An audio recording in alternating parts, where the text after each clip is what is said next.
আসসালামু আলাইকুম এভরিওয়ান, সবাই কেমন আছেন? আশা করি সবাই ভালো আছেন। আজকে আপনাদের সাথে একটা শুটকির রেসিপি শেয়ার করব।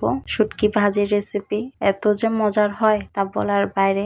আমার আম্মু করতো এরকম করে, যে সময় শীতকাল থাকতো, শীতকালে সকালবেলা বা দুপুরবেলা এরকম ভাজি করতো, গরম গরম ভাতের সাথে খেতে অসাধারণ লাগতো।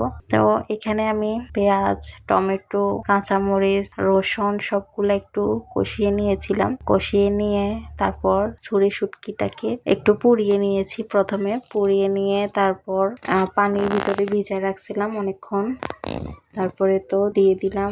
পেঁয়াজ রসুন কষানো হয়ে গেলে দিয়ে পেঁয়াজ রসুনের সাথে একটু শুটকিগুলো কষিয়ে নেওয়া হয়ে গেলে একটু পানি দিয়ে ভালো করে সিদ্ধ করে নেব। সিদ্ধ করা হয়ে গেলে তারপরে এরকম শুকনো শুকনো করে ধনিয়া পাতা দিয়ে নামিয়ে নেব। রেসিপিটা একদম সিম্পল হতে পারে, কিন্তু এটার স্বাদ কিন্তু অতুলনীয়।